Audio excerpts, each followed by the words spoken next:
बोलता है कि हमने मैकेनिकल इंजीनियरिंग पढ़े थे इसलिए जिंदगी झंड बन गया। मतलब ऐसा है कि बंदा को कुछ पता ही नहीं है दुनिया के बारे में, कुछ भी नहीं पता। ऐसे ऐसे लगता है कि जैसे हमने मैकेनिकल पढ़े थे इसलिए झंड बन गया, हमने इलेक्ट्रिकल पढ़े थे इसलिए झंड बन गया। ऐसा तो जो है कि अगर चाहे मैकेनिकल पढ़ो चाहे इलेक्ट्रिकल पढ़ो, चाहे पढ़ाई ना करो, चाहे पढ़ाई ना करो, ठीक है, झंड बनेगा। क्यों? ऐसा क्यों ना? इसको जो है पहले लॉजिक जो समझ में नहीं आता है। बताओ, इंडिया का पूरा वर्ल्ड के रेस्पेक्ट में इंडिया का जो जियोग्राफिकल एरिया है वो कितना परसेंट है? कितना परसेंट है? जीएसएस पढ़े हो ना? 2.4%। पूरा वर्ल्ड जो है, वर्ल्ड का जितना जियोग्राफिकल एरिया है,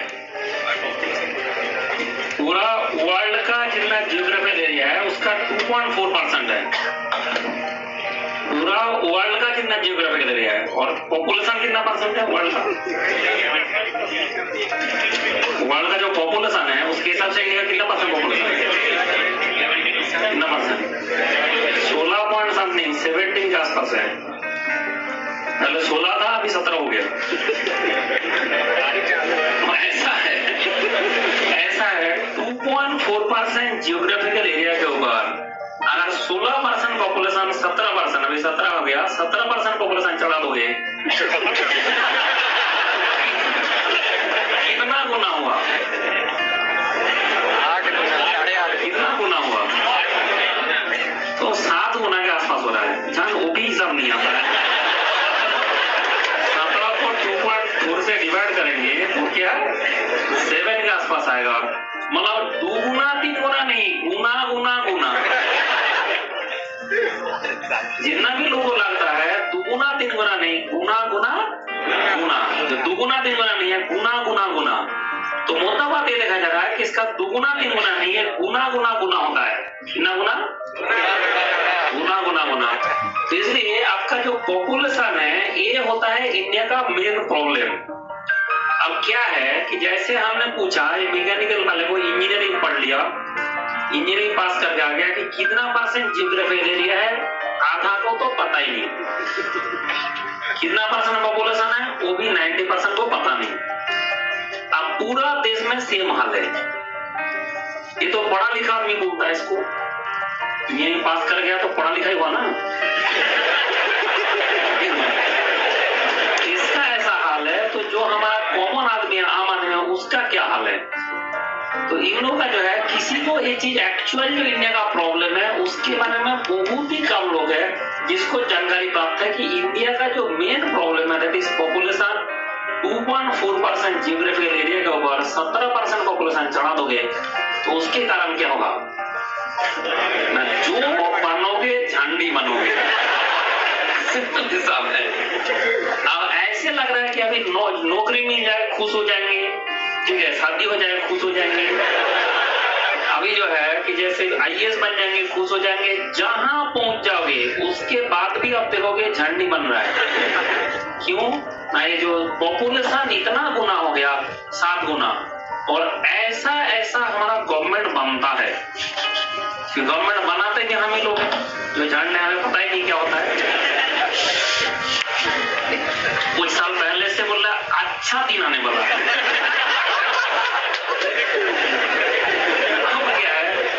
अब क्या है झंड पॉपुलेशन प्रॉब्लम है, मेन प्रॉब्लम पॉपुलेशन है। उसको अगर आप ना अटैक करके अगर कुछ और कुछ भी करोगे झंड अच्छा दिन आ नहीं सकता। जो 7 टाइम्स पॉपुलेशन हो चुका है, 16% के जगह में 17% हो चुका है, पिछले 10 साल का बात है। आज तक इंडिपेंडेंट के बाद से, इंडिपेंडेंट के पहले तो अंग्रेज थे, कोई बात ही नहीं है। इंडिपेंडेंट के बाद से आज तक एक ही प्राइम मिनिस्टर बनी थी, इंदिरा गांधी, जो पॉपुलेशन कंट्रोल कराई थी।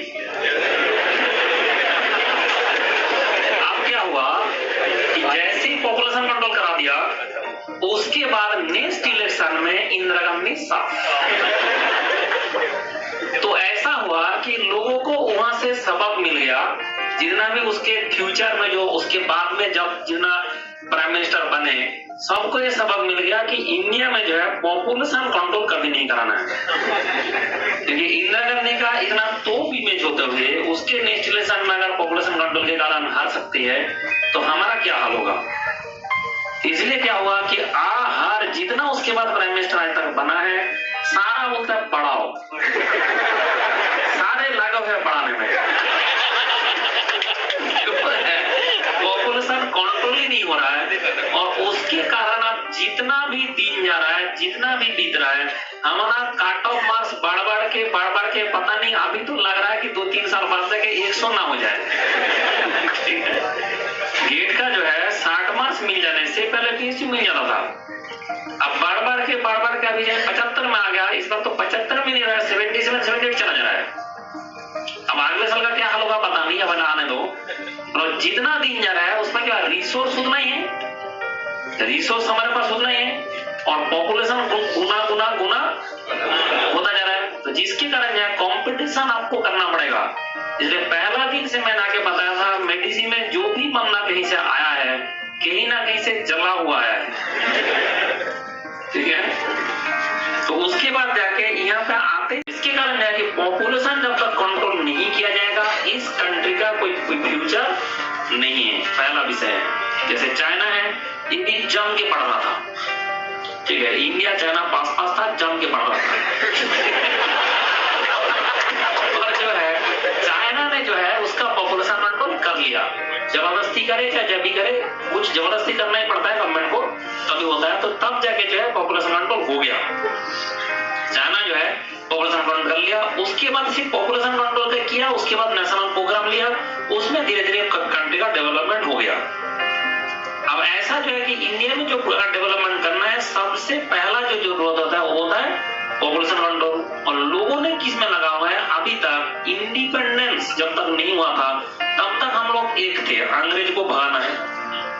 जैसे ही अंग्रेज भाग गया तो जाके हम लोग डिवाइड हो गए, गाय भैंस बकरी इसी में लगे रहे। अब वो चीज वापस अभी भी सोच रहा है, अभी भी चल रहा है, अभी भी देख रहा हूँ वही चल रहा है, ठीक है। 4 साल से सिर्फ गाय और भैंस, बकरी, उसके बाद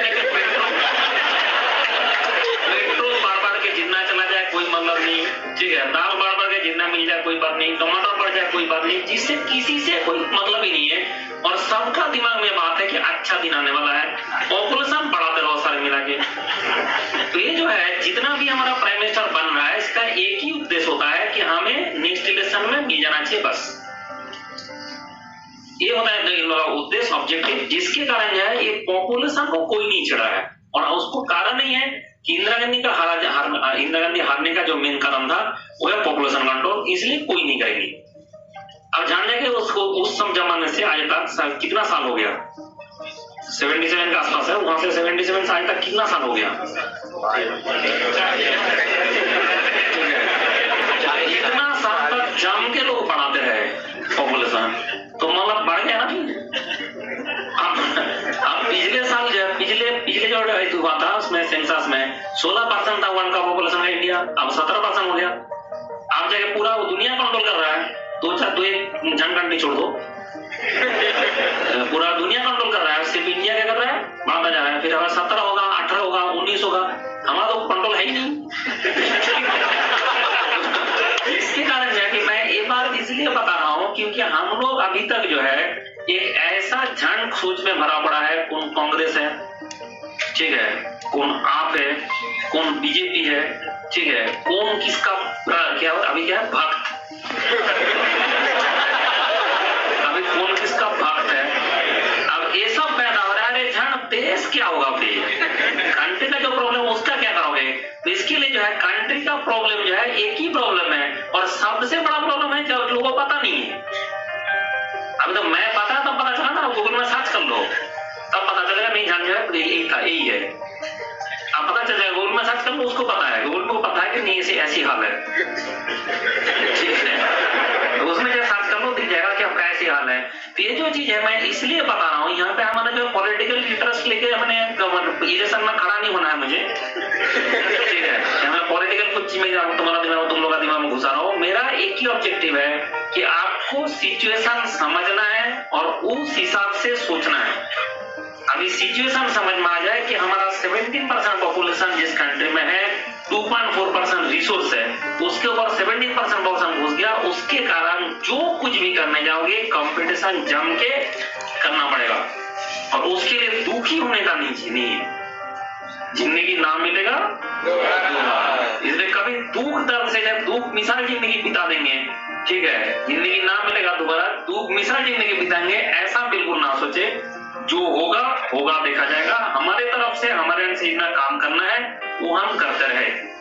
क्लियर हुआ मिस्टर? और ये कभी ना सोचे जैसे हमने जैसे मैकेनिकल पढ़ा था इसलिए झंड बन गया, ये झंड सोचना ले गया है। ठीक है, ऐसे तो ग्रुप हमारा बना हुआ है, तुम लोग का भी ग्रुप बनाया था, तो एक तो ग्रुप बना हुआ है, उसमें ना ऐसे झंड मैसेज आता है कि हाँ मैकेनिकल पढ़े थे इसलिए जिंदगी झंड बन गया। ठीक है, मैंने बोला तुम झंड हो, तुम्हें पता ही नहीं क्या झंड किया, तो पहले झंड हो, तुम्हें पता ही नहीं झंड बनने का मेन कारण क्या है। वो कारण जब तक खत्म नहीं हुआ तब तक जितना भी कुछ भी इधर मुंह मारते रहो कुछ होने वाला नहीं है।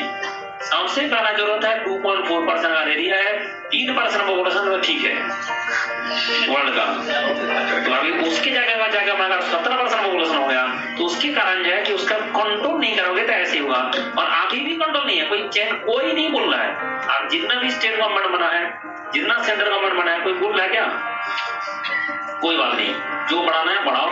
सबको पता है कि हमें हारने से कोई मतलब नहीं है, हमारा नेक्स्ट इलेक्शन में हम जीत जाए बस, जाके फिर दोबारा बन जाए बस, हम खुश रहे जिंदगी भर। देश जान बनाए हमें क्या मतलब है, पॉपुलेशन बढ़ाओ, जो बढ़ाओ देखा जाएगा।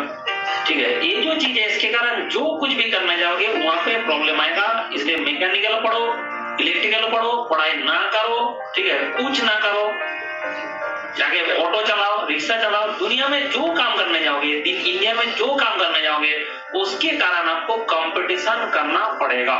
ठीक है, और वो थोड़ा बहुत नहीं, 7 गुना पॉपुलेशन है उसके हिसाब से कंपटीशन होगा।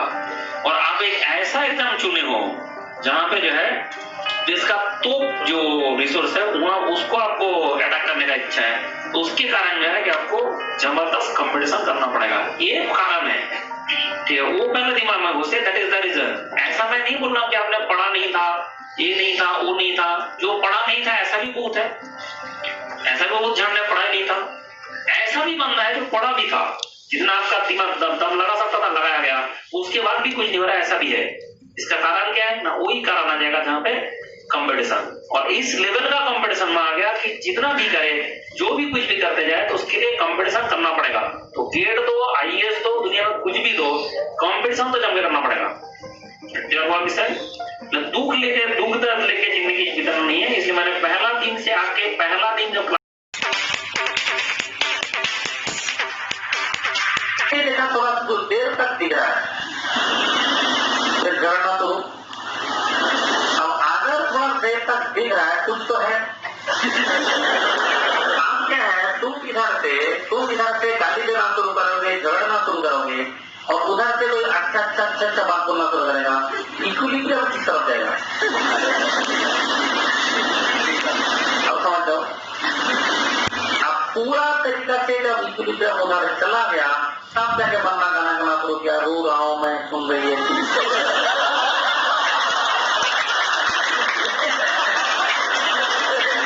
ये है आप इस दुर्दर्द का खुद ही कारण हो,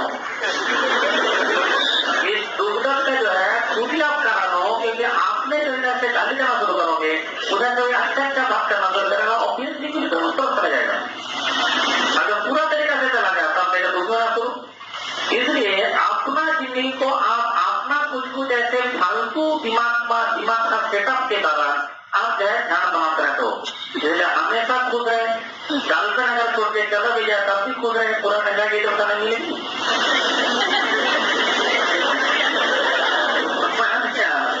तो ये जो है अगर ऐसे नहीं करेंगे तो आप जिंदगी भर दुखी होते रहेंगे, ऐसे क्यों किया, उससे क्यों बात कर लिया, ठीक है, उसको क्यों फोन कर दिया, उसके बाद सब ध्यान रखकर जो बात करते रहोगे उसमें सारा दिन भर आपका जो दिमाग खराब रहेगा। फिर अपना पढ़ाई होगा नहीं, ऑल इंडिया बेसिस कंपटीशन है, ये कोई मूंगफली नहीं है। अब ऑल इंडिया बेसिस कॉम्पिटिशन में जाना है, वहां पर कोई भी टेस्ट का कमी रह गया, आपका जिंदगी जंग बन जाएगा। फिर एग्जाम में कुछ होगा नहीं, जब एग्जाम में कुछ नहीं होगा उसके बाद जाके इधर में जो है जो होना था वो भी क्या, ठीक है। एक बंदा ने रात को 1:30 बजे फोन किया। अब ऐसे तो मेरा फोन दिन भर साइलेंट में रहता है, अब उस दिन रह गया खुला। अब रात को 1:30 बजे फोन मिल गया, उठ गया। मैंने कहा कि जब 1:30 बजे नींद खुल ही गया तो सुन ही लेता हूँ बंदा का दुख दर्द क्या है, ठीक है। तो उस बंदा का दुख दर्द का कारण था कि उसका गर्लफ्रेंड का किसी और से सगाई हो रहा है, ये था दुख दर्द का कारण। मैंने पूछा तुम क्या कर रहा हो? तो जो है मैंने कल एक गिटोनी में क्लास किया था, इलेक्शन का केस है, बड़े एक बार मेरी जगह गिटोनी से मैं क्लास किया था। क्लास तो किया था, मैंने किया क्या वो बताऊं? नहीं मैंने what is the use of GATE score? जो गेट का स्कोर आया है इसको आप कहां कहां इस्तेमाल कर सकते हैं, किस किस में यूज कर सकते हैं? सबसे पहले सबका जो इच्छा है वो क्या है? सबका जो इच्छा है वो क्या है? हम पीएसयू जाए, बट पीएसयू जो है that is the first option. और ये मैं भी बोलूंगा पीएसयू फर्स्ट ऑप्शन होना चाहिए, क्योंकि अगर आपको बहुत ज्यादा जील एंड एंथुसियाज्म नहीं है हायर स्टडी का, तो आप हायर स्टडी करने जाओगे आप दुखी हो जाओगे, क्योंकि उसमें क्या होता है कि बहुत ज्यादा टाइम लगता है। 2 साल तो आपका एमटेक करने में लगेगा, फिर आपका पीएचडी करने में लगेगा। उसके टाइम तक अगर आपका एंथुसियाज्म मेंटेन रहे तभी आप करने जाए, नहीं तो आपका जो बेस्ट ऑप्शन होगा that is PSU. And PSU से अच्छा नौकरी आज के डेट में कहीं पे नहीं है, क्योंकि आपका जितना भी देखोगे जो प्राइवेट सेक्टर है इसमें नंबर्स ऑफ इंजीनियर ज्यादा होने के कारण ये लोग ऐसा जॉब दे रहा है, ना तो आप जॉब कर पाओगे, ऐसा पैसा दे रहा है ना तो आप जॉब छोड़ पाओगे। तो जिसके कारण जाएगी आप जॉब करने के बाद भी आप देखोगे आपके पास कुछ नहीं हो रहा है। इसलिए बेटर ऑप्शन होता है कि that is for good life, तो आपको पीएसयू ज्वाइन करना चाहिए। और अगर आप चाहते हो नहीं मैं हायर स्टडी करना चाहता हूँ, हमारा दिमाग में दिल में पहले से बचपन से भरा हुआ है, तब जाके आप हायर स्टडी में जाए। और हायर स्टडी के बारे में जब जो है बात करेंगे तब हम इसमें डिटेल में डिस्कस करेंगे। बट मेन बात हो रहा है कि PSU is the first option मेरे हिसाब से। एंड ऑब्वियसली आपका जॉब चाहिए तो जॉब के हिसाब से जो पीएसयू जाना चाहिए। दूसरा होता है भाभा एटॉमिक रिसर्च सेंटर। इसमें भी आपका जो है 2 तरीका है, एक तो गेट जो आप दिए हो गेट स्कोर से डायरेक्ट होगा, और दूसरा होता है वो लोगों ने एक एग्जाम लेंगे उसके थ्रू होगा। तो एग्जाम तो हो चुका है, एग्जाम तो हो चुका है, अभी जो है गेट जो स्कोर है उसके थ्रू होगा। तो उसके लिए जो एग्जाम है उसके बारे में बात नहीं करेंगे। सबसे इंपॉर्टेंट बात है कि जिसका पीएसयू में नहीं हुआ, जो डायरेक्टली पीएसयू में नहीं हुआ, मेरा सजेशन रहेगा नीटी मुंबई ज्वाइन करे। नीति मुंबई एक ऐसा ऑर्गेनाइजेशन है जिसके बारे में बहुत कम लोगों को पता था। हमने कई बार फेसबुक के थ्रू लोगों को इसका जागृत करने का कोशिश किया कि तुम लोग जो है नीति मुंबई के बारे में जानो और उसमें जो है क्या क्या होता है, कितना अच्छा प्रोस्पेक्ट होता है, उससे कोर्स करने के बाद वो भी समझ जाए। इसलिए नीति मुंबई के बारे में जो है जिसको जानकारी नहीं है वो जानकारी यहाँ से प्राप्त करें, हम उसमें डिटेल में बता देंगे कि एक्चुअल में क्या करना चाहिए। जो नीति मुंबई जो आपका जो है दैट इज द ऑप्शन, जिसको ये पीएसयू नहीं मिला, पार्क नहीं मिला, वो नीति मुंबई में जाए। ठीक है, नीति मुंबई ऐसे नहीं कि पीएसयू मिलकर उसके बाद नीति मुंबई चला जाए, दैट इज नॉट रिक्वायर्ड। जब आपका नीति मुंबई जाने के लिए पहले पीएसयू नहीं मिला, पार्क नहीं मिला, उसके बाद थर्ड ऑप्शन में हम इसको रखेंगे कि नीति में जाए। फिर आता है आपका एमटेक एंड एमएस। तो एमटेक एमएस कोर्स जो है आपका आईआईटी में होता है, आईआईएससी में होता है एंड आपका एनआईटीज में होता है। तो उसके बारे में कौन कौन सा एनआईटीज अच्छा होगा, कौन सा आईआईटीज अच्छा होगा, किसका क्या प्रोस्पेक्ट है, वो हम थोड़ा सा इसमें डिस्कस करेंगे। नेक्स्ट होता है डुअल डिग्री कोर्स मिल जाएगा, तो इसके लिए अप्लाई करना कोई बात नहीं है, बट मिलना उसमें बहुत मुश्किल है। इसके कारण ये बात ध्यान रखे, ये बात ध्यान रखते हुए आप जो उसका फॉरेन यूनिवर्सिटी का बात करें, बट उसमें नंबर ऑफ कैंडिडेट जो है बहुत ही कम उसमें रिक्रूट होता है, कम जो है उसमें पहुंचता है। और पहुंचने के बाद भी ऐसा नहीं कि आपने पहुंच गया जर्मनी तो आपका जर्मनी में नौकरी मिल जाएगा।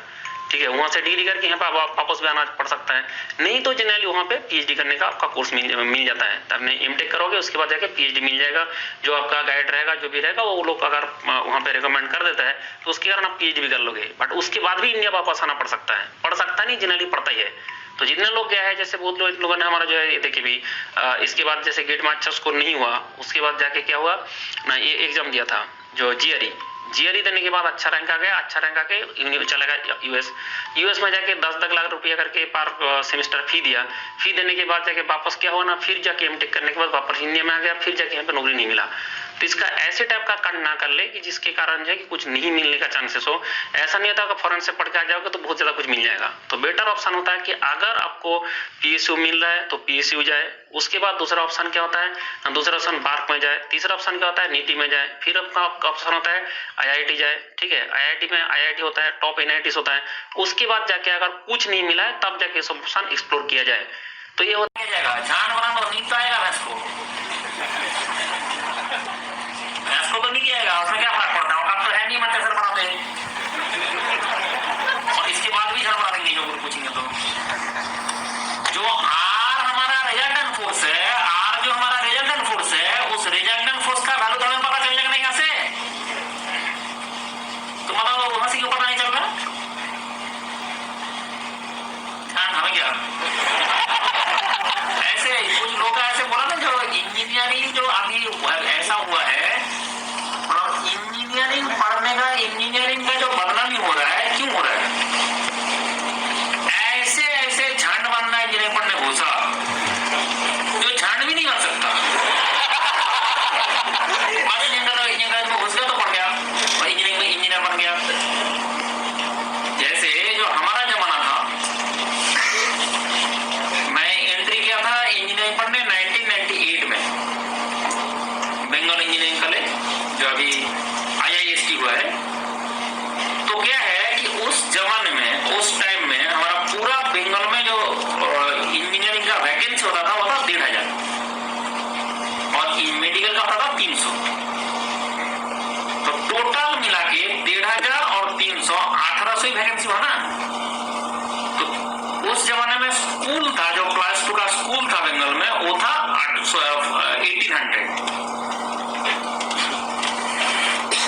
उधर में क्या है कि कलकत्ता में जो स्कूल है वो तो एक स्कूल में 100-150 सीट लेके जाता है। हमारा गांव का विलेज तो आता ही नहीं था। जहाँ जिस स्कूल से हमने पढ़े वहां से भी 4 साल, मेरे से पहले से 4 साल किसी को नहीं मिला था। तो ऐसा है कि उस टाइम में इंजीनियरिंग में एंट्री कर गया मतलब बहुत तो पीछे है। तो अब फिर जाके जुगाड़ ला के हमारा जो बैच था, हमने, मैं और एक दूसरा बंदा तूफान में दे रहे, दोनों को मिल गया। जैसे ही जाके इंजीनियरिंग कॉलेज में एंट्री लिया तो हमें पता चल गया तो कुछ तो हम किया है। वो फीलिंग जो है that can not be explain, that can be imagine. पूरा बंगाल में उस टाइम में सिर्फ 1800 एलिजिबल बैचलर बनते थे और जितना भी गर्ल्स होता था सारे का इच्छा होता था कि हमारा हस्बैंड डॉक्टर इंजीनियर हो। अब हम जिधर जाते थे वहां पर दामाद जैसा ट्रीटमेंट मिल रहा है। ये जो चीज है IAS मान के हमें उतना अच्छा नहीं लगा जितना से इंजीनियरिंग में एंट्री करके लगा। तो वो जो चीज है वो 2-3 साल तक चलता रहा। उसके बाद जाके धीरे धीरे क्या हुआ, इंजीनियरिंग कॉलेज प्राइवेट खुलता रहा, भर के उस टाइम में खुला था, भर के जो है प्राइवेट कॉलेज खुल गया, कोई भी इंजीनियरिंग पढ़ने चला गया। अब जैसे ऐसा हुआ, अभी का स्टेटस क्या है, अभी का जो 2-3 साल का पहले का कहानी है, हमारा मेडिसी भोपाल सेंटर मैकेनिकल का केस है। मैकेनिकल का एक लड़के थे, वो वहां का एक हलवाई के साथ बाकी। अब ये क्या हो रहा है, इंजीनियरिंग पढ़ी भी जो लड़की है उसका भी इंजीनियर का भरोसा नहीं है। साकेत सेंटर का केस है उसी साल का। तो यहाँ पे इलेक्ट्रॉनिक्स का क्लास चलता था साकेत में, हमारा जो सेंटर है, एक इलेक्ट्रॉनिक्स के बहुत ही ब्यूटीफुल लड़की थी। वो वहाँ का जो बगल में उसका पीछे वाला जो एरिया है जहाँ पे PG चलता है, वो उसका नाम है पर्यावरण कॉम्प्लेक्स। वहां पे एक सड़क था, बाद में जो PG चलाता है उसके साथ लग गए। ये क्या हो रहा है, और ये लग रहा है कि ये तो PG चला के कुछ तो कमा लेता है, कुछ कमा पाएंगे मतलब ऐसा बेहाल हाल का इंजीनियरिंग का है कि बिल्कुल गलत सोचे। उस जमाने में भी जो इंजीनियर होता था उसका वैल्यू होता था, आज भी जो इंजीनियर है उसका वैल्यू होता है। ऐसे झांड बना हुआ जो बंदा है जिसको ना तो इंजीनियरिंग का किया आता है, कुछ दुनियादारी आता ही नहीं है, सिर्फ एक इंजीनियरिंग का डिग्री मिल गया और वो लेके जो है इंजीनियर बोल के घूम रहा है।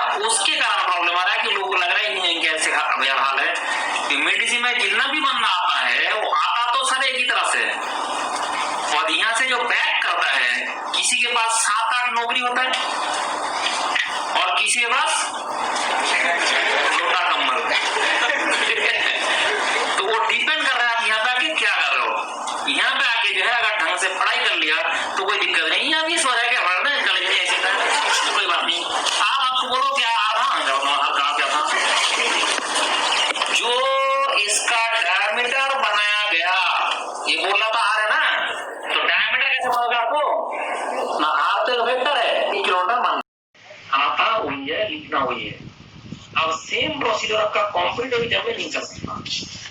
यहाँ पे आप सब कुछ जानते हैं, आपको किताब भी दे देंगे, गूगल सर्च इंजन दे देंगे, उसके बाद भी एग्जाम सेंटर में कुछ नहीं कर पाएंगे। क्यों? तो डायरेक्ट जो किताब में लिखा है वो कभी भी क्वेश्चन में नहीं आता है, हमेशा उसको अप्लाई करना पड़ता है। पहले क्या लिखा है वो समझना पड़ता है, उसके बाद उसको अप्लाई करना पड़ता है। इसलिए आपको डेवलप करना है problem solving ability. Exam centre में बैठ के हमें प्रॉब्लम सॉल्व करना आना चाहिए। एग्जाम सेंटर में बैठ के हमें प्रॉब्लम सॉल्व करना आना चाहिए। ये चीज घर में प्रैक्टिस करें, ठीक है। और ये जो है जरूरत है पहले थ्योरी पढ़े और थ्योरी पढ़ने के बाद उसको अप्लाई करना सीखे। कैसे करे नहीं करे ऐसे नहीं कि मैंने सिर्फ थ्योरी पढ़ाता रहता हूँ, मैं भी पूरा प्रैक्टिकल करके दिखाऊंगा। हमने सारा चीज बना के लाया है, ऐसे क्वेश्चन सेट लेके आया हूँ जो आपको जेरॉक्स करना होगा, हर दुकान में मिलेगा। तो ये क्वेश्चन सेट है जो हमें चाहिए 213 पेज का।